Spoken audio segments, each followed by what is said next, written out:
Hello, welcome to Oxford Heirlooms. In this video, we're going to work on the facings of the suit, of the jacket.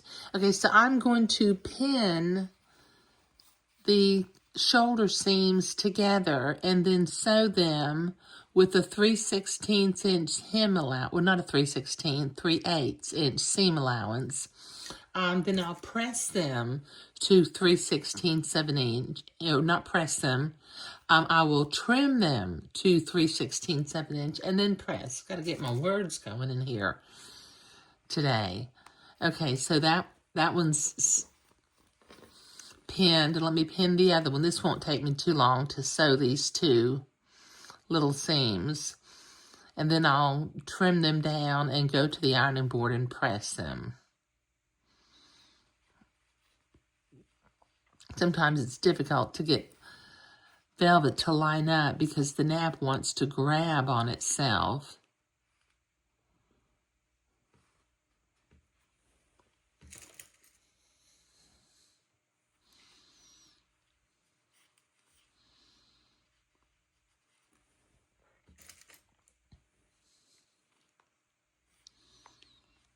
Okay, got that pinned. Okay, let me move the camera over here to the sewing machine.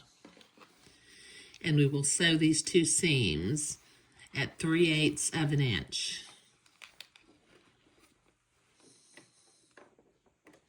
Going backward and forward at either end.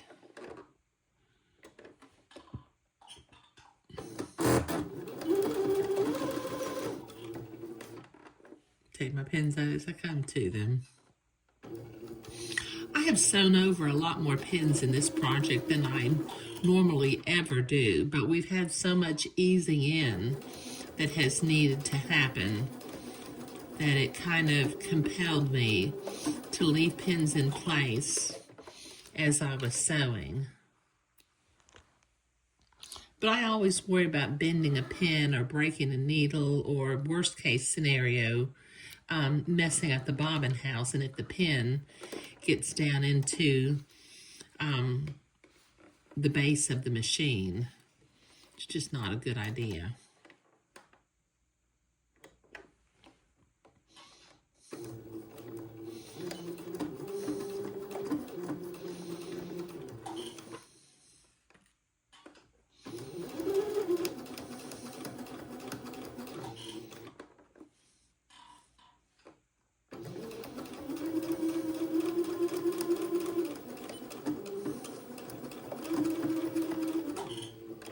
Okay, let me trim my threads, then I'll trim my seams, and then I will go and press them.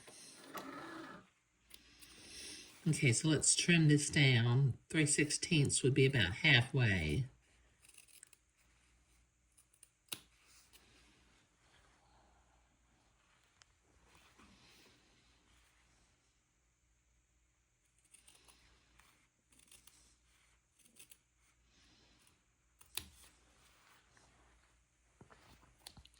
All right, so let me go to the ironing board and press that seam open, and then we'll work on easing it into place around the jacket opening.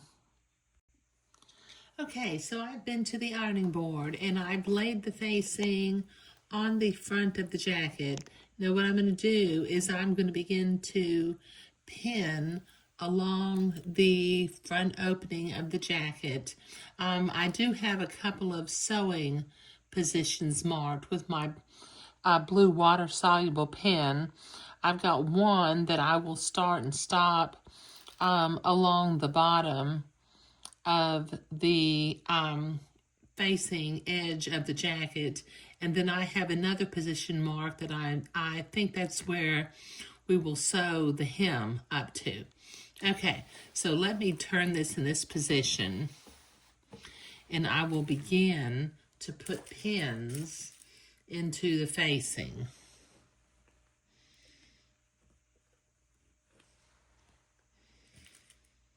I very carefully positioned this velvet so that it was not crawling on itself and getting out of position. Now I'm going to put a pin in to keep the velvet from crawling. about every inch or every inch and a half. I think it's crawling on me already. Let me get this back lined up nicely. I think I better put my pin up here first and then work my way down and around to the bottom of the jacket.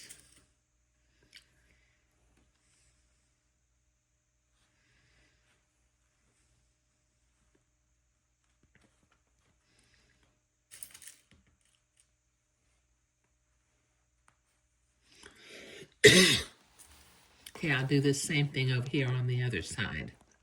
Let me pin this into place up here first, and then I'll start easing it in.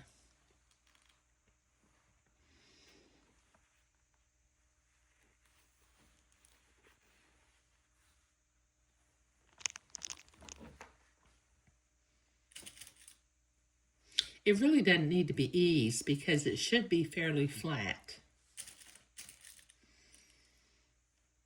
The only problem I have is that the velvet wants to crawl on itself.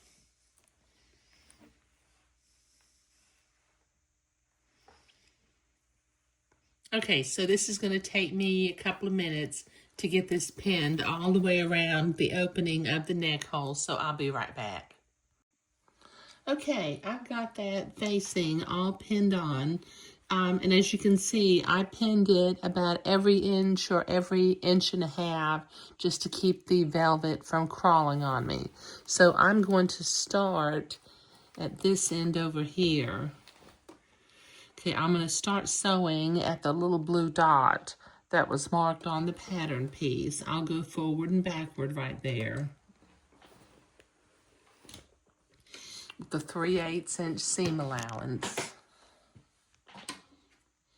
And I'll go all the way around to the mirror image dot over on the other side of the facing. But I'll sew slowly going around this curve because this is the front of the jacket and it's going to be highly visible and we want it to look right. So let me start sewing right here. Let me get my sewing machine foot where I can reach it.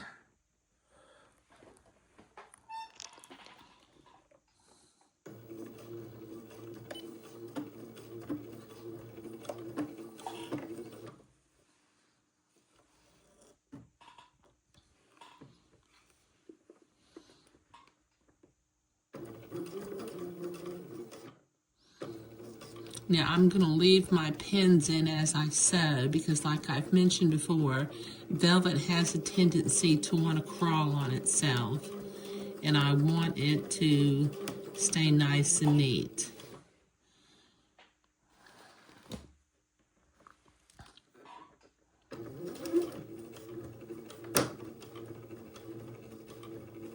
Got a little close to that pin, sort of scared me there for a minute. Did you hear that click?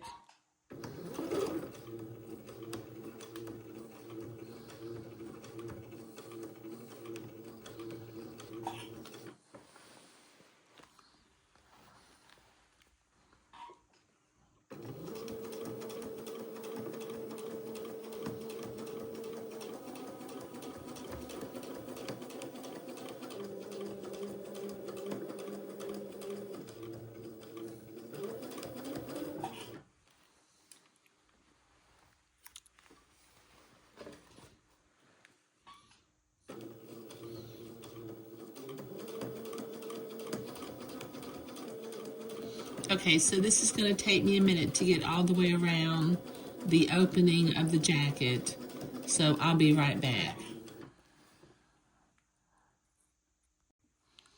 Okay, I've got that facing all sewn to the front of the jacket.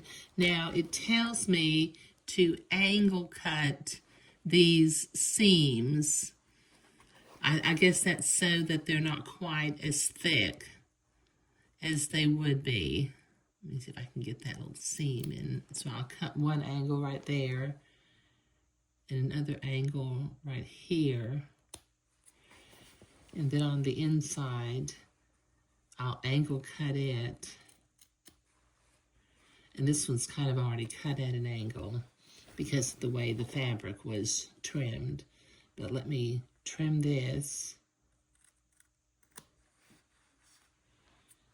And then trim, angle cut the top. Got one more to do right here. Okay, and that will give us a little bit less bulk when we turn the facing over. Okay, now the instructions tell me to trim the seam allowance to 3/16 of an inch. Is that right? Let me look at this. Grade the seam allowance on the facing down to 3/16 of an inch, but not, it doesn't say to grade the whole jacket, so I'm only going to cut the facing down to 3/16 of an inch. And we have created these rather uneven seams before, and that's okay. So we'll just continue to do this. So this is going to take me a minute. So notice I'm cutting the facing, but I'm not cutting the body of the jacket. So I'll be right back. This will take me a little bit to get this cut. Okay, so I've got that seam allowance graded along the facing part. Now the instructions tell me to actually cut notches. Now you can see I have cut some angled notches so that when we turn the facing, the fabric won't double up on itself. Now what I did was I started at the center and I drew a little line about every half an inch going along the edge of the curve of the jacket. So let me cut these notches. I'm going to start, if the line were to extend out, I'm going to start over about 1/4 of an inch to the right of my little line, and then go to 1/4 of an inch, 1/4 of an inch to the right of the line, and then 1/4 of an inch to the left of the line. But just be careful to not cut your sewing line and cut a notch out. Now I'll do this for all of these little lines that I drew. Just be careful to not cut your thread. And cut the notches out like that. Okay, all right, so this will take me a minute to get all 7 of these notches cut out, so I'll be right back. Okay, so I've got those notches cut along the bottom, and since I have another convex curve on the top, front, on either side, I went ahead and cut 3 notches up here, so you might want to do that also. Now, the next place that I have to cut is this neck hole opening. Needs to be able to flare when it turns around. So the instructions tell me to clip at 3/8 inch intervals going all the way around the neck hole opening. So I'm going to start right to the right of the first seam, cut my first notch, okay, and then work my way around the back of the neck hole opening, just clipping through all the layers every 3/8 of an inch.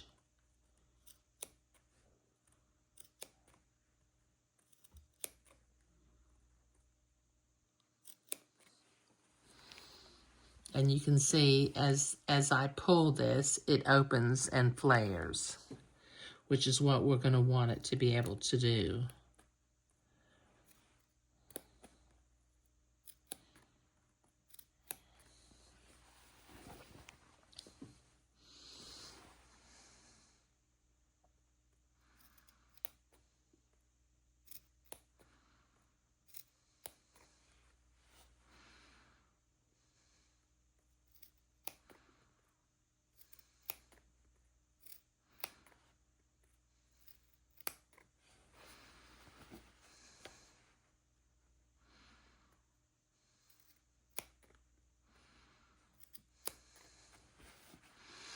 Do one more over here because it straightens out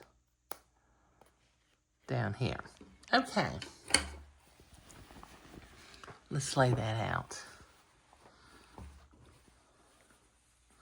This is looking pretty nice, isn't it? I'm really proud of myself. I've never made a jacket before, so this is a first for me, and the instructions are so far pretty darn good because I seem to be successfully making the jacket so far. Okay, so now in the next video, we will begin to work on the lining of the jacket, I believe, because we have literally run out of velvet. So we've used all the velvet pieces. So we will start working on the lining of the jacket. And what I intend to do is where the lining meets up with the facing of the jacket going around. I have a nice little ivory and white striped silk that I cut on the bias and made into piping. So we ought to have a fun little element going along the inside of the jacket. But in this video today, we were sewing the facing and doing all the final prep work on getting the jacket ready to be faced. Thank you.